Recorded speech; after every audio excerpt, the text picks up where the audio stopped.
DM साहब भेष बदल के एक होटल में जाते हैं क्योंकि उन्हें बहुत लोगों से पता चला था कि इस होटल में देह व्यापार होता है, लड़कियों का धंधा होता है। बहुत से शरीफ लोगों ने कंप्लेन किया था कि शहर का माहौल खराब हो रहा है, लेकिन डीएम साहब भी वहाँ रेड मारने से पहले डर रहे थे क्योंकि वो पैलेस होटल था, बहुत पहुँच उसकी ऊपर ऊपर तक होती है। वो सोचते हैं अगर ये बात झूठ निकला तो बहुत ही किरकिरी हो जाएगी, बहुत ही बेइज्जती हो जाएगी। इससे पहले कि वो अकेला ही इस बात को कंफर्म करना चाहते थे कि अब बात में दम है या बात झूठ है। इसलिए दोस्तों डीएम साहब अकेले ही भेष बदल के मजनू वाले स्टाइल में सिगरेट फूंकते हुए उस होटल में आते हैं। रिसेप्शनिस्ट देखती है उनको और प्यार से मुस्कुराते हुए बोलती है, यस सर, क्या सेवा कर सकते हैं। डीएम साहब काउंटर पे आते हैं, रिसेप्शन पे आते हैं और नोटों गद्दी पैकेट से निकालते हैं और रिसेप्शनिस्ट की ओर फेंकते हुए बोलते हैं कि मुझे एक बढ़िया सा माल चाहिए। रिसेप्शनिस्ट मुस्कुराते हुए बोलती है, सर आपका काम हो जाएगा, ये लीजिए एल्बम। नोट को ड्रॉ में रख लेती है और एल्बम डीएम साहब को पकड़ा देती है। अब डीएम साहब एल्बम देखने लगते हैं। दोस्तों जब एल्बम लेके डीएम साहब 4-5 पेज पलटते हैं तो एक फोटो पर उनकी नज़र टिकती है और वो चौंक जाते हैं क्योंकि वो लड़की कोई और नहीं, डीएम साहब की अपनी ही पत्नी थी। आइए दोस्तों पूरी कहानी जानते हैं इस वीडियो में। वीडियो शुरू करने से पहले दोस्तों आपसे वही रिक्वेस्ट, वही विनती है कि चैनल को सब्सक्राइब कर लीजिएगा, वीडियो को हमारा लाइक कर दीजिएगा क्योंकि आप हमारे यूट्यूब फैमिली के सदस्य हैं, आप हमारे भाई हैं और आप हमें भी भाई मानिए। आइए दोस्तों कहानी शुरू करते हैं। दोस्तों 2019 बैच के आईएएस ऑफिसर थे प्रशांत भूषण। मैंने यहाँ नाम बदल दिया है। पूरे देश में वो 88 रैंक लाए थे, उन्हें एक डिस्ट्रिक्ट का डीएम बना दिया जाता है। प्रशांत भूषण जुनून वाला आदमी थे, यंग आदमी थे और उनकी पहली पोस्टिंग दिल्ली में होती है। दिल्ली में दोस्तों बहुत अच्छा काम करते हैं वो और अपराधियों के नाक में नकेल डालना शुरू करते हैं, बहुत ही ढंग से काम करते हैं। उनके नाम का चर्चा पूरे दिल्ली में होने लगता है कि प्रशांत भूषण साहब बहुत ही ढंग के डीएम आए हैं इस बार। हर वो कार्य से को सुचारू रूप से चलाना चाहते हैं जो पहले से रुक गया था। तभी दोस्तों उन्हें एक लड़की से प्यार हो जाता है। डीएम साहब एक दिन उस लड़की को कॉफ़ी हाउस में बुलाते हैं और डायरेक्ट ही बोलते हैं कि हमें तुमसे प्यार है, हम तुमसे शादी करना चाहते हैं। क्योंकि दोस्तों वो डीएम थे, लाग लपेट उनको आता नहीं था, ना उनके पास इतना टाइम था कि वो मजनू वाली स्टाइल में उनके साथ लव करे, चैटिंग करे, ये करे वो करे, और डायरेक्ट ही बोल देते हैं। लड़की तो बहुत खुशनसीब समझती है अपने आप को और तुरंत यहाँ कर देती है शादी के लिए। अब दोस्तों कौन लड़की ऐसी होगी जो एक डीएम को मना करेगी शादी के लिए।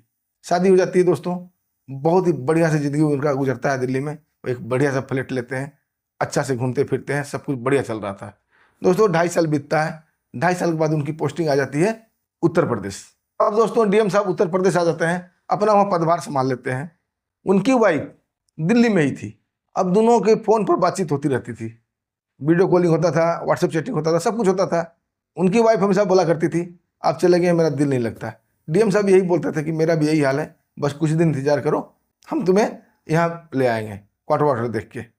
दोस्तों ऐसे करके समय बीतता है। अब ये उत्तर प्रदेश में बहुत ही बिजी हो जाते हैं क्योंकि उत्तर प्रदेश में माफिया का राज था और उत्तर प्रदेश के मुख्यमंत्री योगी आदित्यनाथ माफिया का सफाया कर रहे थे और ये डीएम साहब भी उनके कार्यों में हाथ बढ़ा देते हैं और माफिया की सफाई पर लग जाते हैं।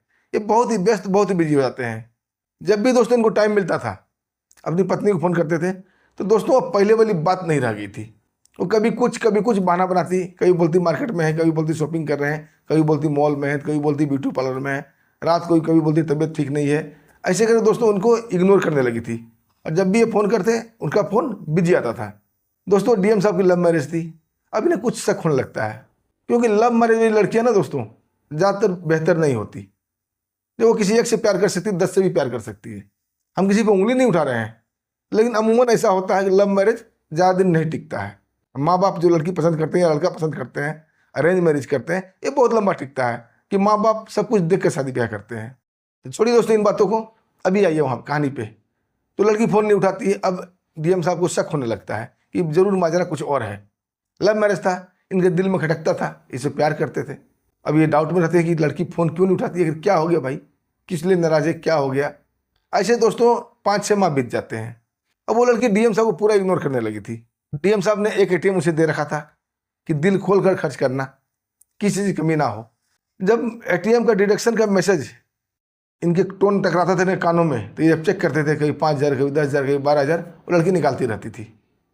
पत्नी थी, इनको बुरा नहीं लगता है, लेकिन वो बात नहीं कर रही है। बात कभी करती थी, 1 आध मिनट हूँ हाँ करती थी। अब ये माजरा समझ जाते हैं। डीएम थे दोस्तों, पढ़े लिखे थे, टैलेंटेड थे। वो दिल्ली में अपने एक दोस्त को फ़ोन करते हैं। वो दोस्त पेशे से प्राइवेट जासूस था। उससे सारी बात बताते हैं। वो जासूस बोलता है कि दिल्ली की लड़कियां पर भरोसा नहीं किया जा सकता, दिल्ली की लड़की क्या कर जाए वो कम है। फिर उनका जासूस दोस्त बोलता है कि तुम व्हाट्सएप पर उसका एक फोटो भेजो, नाम भेजो, एरिया भेजो, हम चेक करते हैं और एक सप्ताह में तुम्हें रिपोर्ट दे देंगे।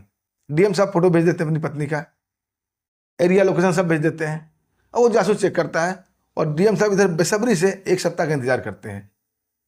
दोस्तों एक सप्ताह बीत जाता है और उसका जासूस दोस्त वो फ़ोन पर बोलता है कि मैं आपके पास ही आ रहा हूँ, क्योंकि फ़ोन पर ऐसी बातें नहीं हो सकती जो मैं आपको बताऊंगा शायद आप यकीन ना करो।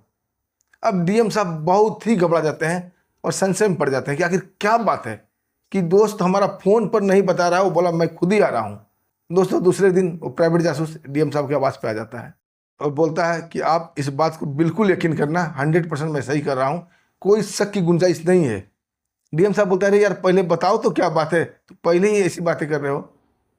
जासूस दोस्त बोलता है मैं सब कुछ बताऊंगा, लेकिन आप ऐसा ये नहीं कहते ना कि ऐसा नहीं हो सकता, बिल्कुल मैं सही बोल रहा हूँ और एकदम 100% सच बोल रहा हूँ। फिर वो बात बताता है कि आपकी पत्नी जो है हाई प्रोफाइल कॉल कर रहा है, वो बड़ी बड़ी होटलों में चलती है, बड़े बड़े लोगों से उनका संपर्क है, उसका धंधा ही है कि अमीर लोगों को लूटना, उनके साथ ऐसा यासी करना, और होटलों में बुकिंग होती है उसकी, बड़े बड़े जो प्रोफाइल होटल है वहाँ उसकी फ़ोटो लगी हुई है एल्बम में।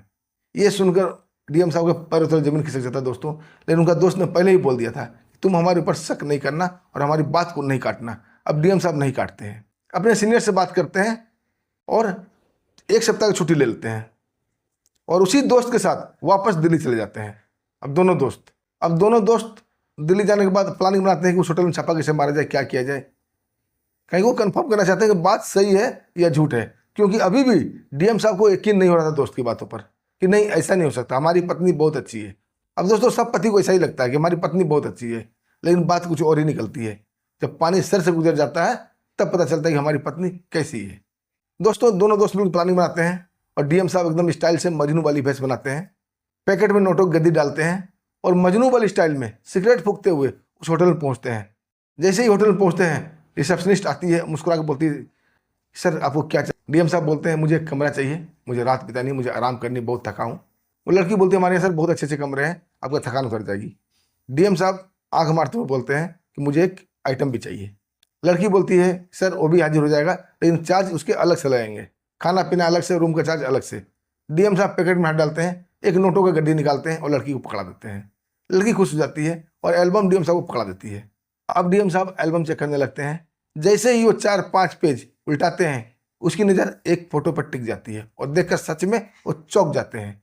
उसको चौंकते देख लड़की भी चौंक जाती है, पूछती सर क्या हुआ। डीएम साहब बोलते हैं कुछ नहीं, मुझे ये लड़की पसंद है। अब वो रिसेप्शनिस्ट इस लड़की की चार्ज बताती है, बोलती सर ये तो हाई प्रोफाइल गर्ल है, इसके चार्ज ज़्यादा है। डीएम साहब फिर अपने पैकेट में हाथ डालते हैं, फिर एक नोटों की गद्दी निकालते हैं, उस लड़की को पकड़ा देते हैं।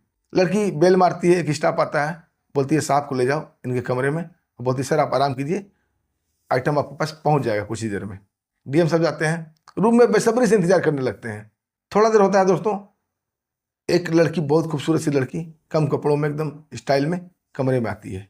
जैसे ही आती है बड़ा ही अदा से कहती है हेलो जाने मन। बस डीएम साहब पीछे मुड़ते हैं। जैसे ही वो डीएम साहब को देखती है वो लड़की के तो पैरों तले जमीन खिसक जाती है, वो पीछे मुड़कर भागना ही चाहती है। तब तक डीएम साहब पिस्टल निकाल लेते हैं, बोलते हैं अगर एक कदम भी आगे बढ़ी तो गोली मार दूंगा। लड़की ठिठक के वहीं खड़ी हो जाती है। अब उसे बोलते हैं बैठ जाओ, लड़की बैठ जाती है।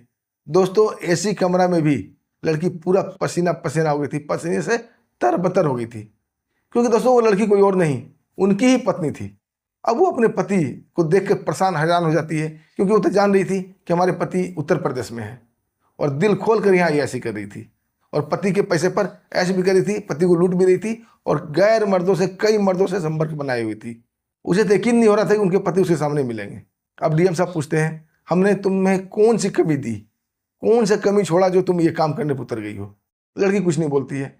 अब डीएम साहब उस लड़की का हाथ पकड़ते हैं, उसे लगभग घसीटते हुए बाहर ले जाते हैं होटल के बाहर। बाहर उनका गाड़ी खड़ा था, उनका जासूस दोस्त उसी गाड़ी में बैठा हुआ था जो ड्राइवर का काम कर रहा था। डीएम साहब गुस्से में एकदम थरथर कांपते हुए लड़की घसीटते हुए ले जाते हैं, गाड़ी में बिठाते हैं। उनका दोस्त गाड़ी आगे बढ़ा देता है। जैसे ही गाड़ी आगे बढ़ता है उनका दोस्त बोलता है कि सर मैंने एक बात आपसे और भी छिपाई है, क्योंकि मैं सारी बात आपको बता देता था आप हजम नहीं कर पाते, एक ही बात तो आपको हजम नहीं हो रही थी, तो आप इंक्वायरी के लिए यहाँ आ गए। अगर दूसरी बात बताता है तो आप सच में हजम नहीं कर पाते। अब डीएम साहब को पूरा उसकी बातों पर विश्वास आ गया था। बोले बताओ दोस्त क्या बात है। बोलते ये जो आपकी वाइफ है इसका संपर्क एक लड़के से और भी है जो आपके घर आता जाता है और नॉर्मल पैसे से है, किसी कंपनी में मामूली, वो इलेक्ट्रिशियन है। अब डीएम साहब बिल्कुल ही हैरान हो जाते हैं और अपनी पत्नी की तरफ देखते हैं। वो बेचारी सिर झुकाए चुपचाप बैठी थी। डीएम साहब पिस्टल निकाल लेते हैं, गुस्से से थर-थर कांपने लगते हैं। अब बोलते हैं जल्दी से अपने यार को फ़ोन करो और उसे अभी के अभी अपने घर बुलाओ। लड़की उनका रौद्र रूप देखकर बिल्कुल डर जाती है कहीं गोली ना मार दे। फ़ोन निकालती है, अपने उस आशिक को फ़ोन करती है, क्योंकि अब छुपने छुपाने कोई समय नहीं था, सब कुछ क्लियर हो चुका था। उधर से फ़ोन रिसीव होता है, बोलता हाँ जाने मन, बोलो कैसे याद किया। डीएम साहब की पत्नी बोलती है कि अभी तुमसे मुझे मिलना है। वो बोलता है मैं तो थोड़ा नोएडा साइड आया हूँ, दूर में हूँ। वो बड़ा स्टाइल से बोलती नहीं मुझे अभी मिलना है तुमसे, बहुत दिल कर रहा है। लड़का हंसते हुए बोलता है इतनी बेसब्री ठीक नहीं है, चलो अच्छा ठीक है मैं 1 घंटे में आता हूँ। लड़की बोलती जल्दी आने की कोशिश करो, मेरा दिल नहीं लग रहा है। लड़का बोलता ठीक है आ रहा हूँ।